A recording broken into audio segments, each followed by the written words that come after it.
আসসালামু আলাইকুম। আমি আব্দুল্লাহ আলাইম, বর্তমানে অধ্যয়নরত হাজী মোহাম্মদ দানিশ বিজ্ঞান ও প্রযুক্তি বিশ্ববিদ্যালয়ের কৃষি অনুষদে।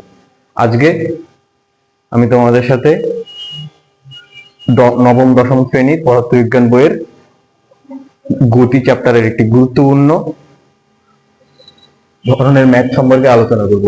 তো তোমরা বোর্ডে ম্যাথটি দেখতে পাচ্ছ যে একটি ট্রাক 2 ms ইনভার্স 2 ত্বরণে স্থির অবস্থান থেকে এবং একটি প্রাইভেট কার 21 বা 21 ms ইনভার্স 1 সমবেগে ট্রাকের 80 মিটার পিছন থেকে যাত্রা শুরু করে। তাহলে মনে তোমরা এখানে দেখতে পাচ্ছ একটি ট্রাক 2 ms ইনভার্স 2 সুষম ত্বরণে স্থির অবস্থান থেকে এবং একটি প্রাইভেট কার 21 ms ইনভার্স 1 সমবেগে ট্রাকটির 80 মিটার পিছন থেকে যাত্রা শুরু করে।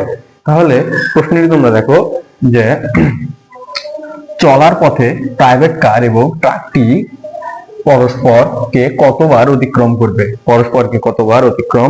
চলার পথে ট্রাক এবং প্রাইভেট কার পরস্পরকে কতবার অতিক্রম করবে, এটা আমাদের প্রশ্ন। তাহলে আমাদের নির্ণয় করতে হবে সময়।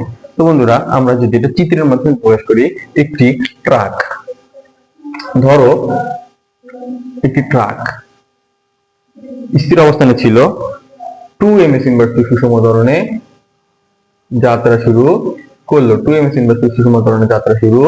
করলো। স্থির অবস্থানে ছিল। 80 মিটার পিছনে, ধরো এটা তোমাদের 80 মিটার, তাহলে তোমাদের 80 মিটার পিছনে কি ছিল? 80 মিটার পিছনে একটি প্রাইভেট কার 21 ms ইনভার্স 1 টি, আমরা প্রাইভেট কারকে পি ধরে নেই এবং ট্রাককে টি ধরে নেই। টি এটা স্থির অবস্থানে ছিল, এটা 2 ms ইনভার্স 2 সুষম ত্বরণে যাত্রা শুরু করলো। তাহলে এটা আমাদের চিত্র। তাহলে প্রশ্নে বলা আছে প্রাইভেট কার এবং ট্রাকটি পরস্পরে কতবার অতিক্রম করবে। তাহলে দেখো, প্রাইভেট কারটি যদি অতিক্রম করতে চায়, ট্রাকটি অতিক্রম করতে চায়, ট্রাকটি যদি এই দূরত্বটা অতিক্রম করে, যদি এখান পর্যন্ত আসে, তাহলে এই ট্রাকটি যদি এই পর্যন্ত চলে আসে, তাহলে প্রাইভেট কারটি যদি ট্রাকটি অতিক্রম করতে চায়, তাহলে প্রাইভেট কারটিকেও সরাসরি এখানে আসতে লাগবে। তাহলে আমাদের শর্ত অনুযায়ী ট্রাকের অতিক্রান্ত দূরত্ব এবং প্রাইভেট ট্রাকের অতিক্রান্ত দূরত্ব এবং প্রাইভেট কারের অতিক্রান্ত দূরত্ব যদি সমান হয়, তাহলে ট্রাকটি বা প্রাইভেট কারটি ট্রাকটিকে পরস্পরকে অতিক্রম করবে। তো বন্ধুরা, আমাদের কি দেওয়া আছে আমরা দেখে নেই। দেওয়া আছে একটি ট্রাক 2 ms ইনভার্স সুষম ত্বরণে স্থির অবস্থান থেকে, আমরা লিখতে পারি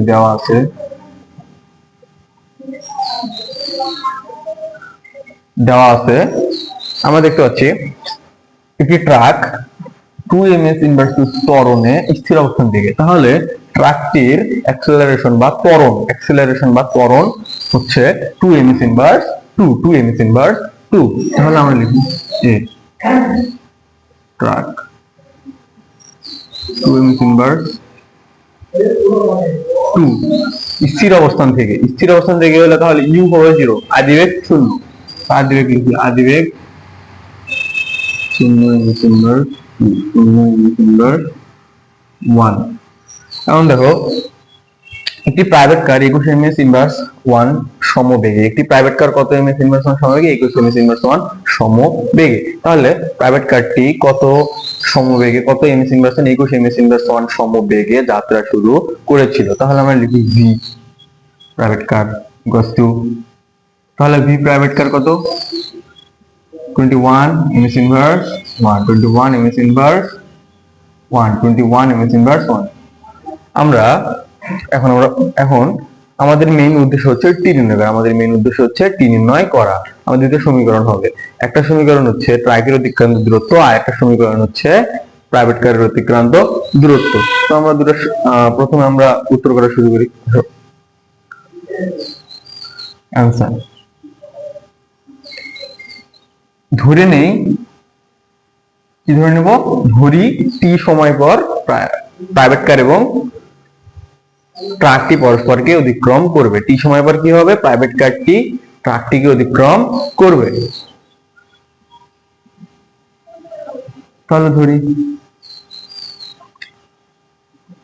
টি সময়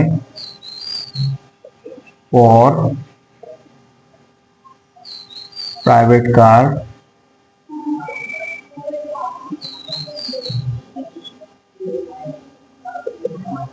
এবং ট্রাক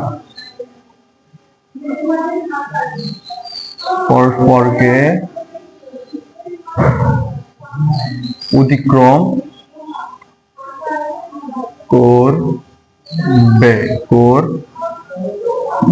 তাহলে টি সময় পর প্রাইভেট কারটি ট্রাকটিকে অতিক্রম করবে। তাহলে আমি মেয়েদের সূত্রটা নির্ণয় করা, আমাদের দুইটা সমীকরণ হবে, যেহেতু দুইজনকে সমান দূরত্ব অতিক্রম করা লাগবে যদি তারা মিলিত হতে চায়, তাহলে দুটো সমীকরণ হবে। প্রথম সমীকরণে যদি আমরা প্রাইভেট কারের জন্য প্রথম সমীকরণ হবে প্রাইভেট কার মানে প্রাইভেট কারের অতিক্রান্ত দূরত্ব S1, আমরা প্রাইভেট কারকে S1 হিসাবে চিহ্নিত করি। তাহলে আমরা দেখি বন্ধুরা,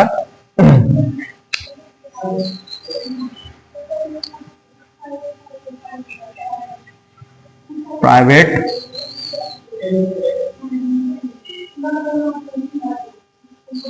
কারের অতিক্রান্ত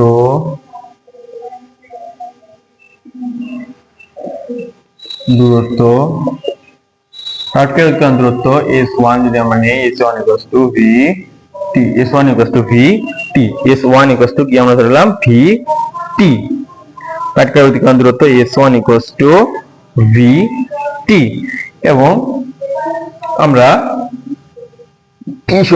আবার পরবর্তীতে টি সময়ে ট্রাকটি কর্তৃক অতিক্রান্ত দূরত্বটা নির্ণয় করি। আমরা লিখি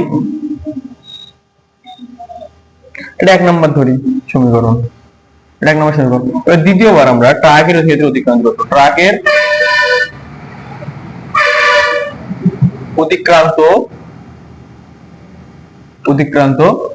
ট্রাকের অতিক্রান্ত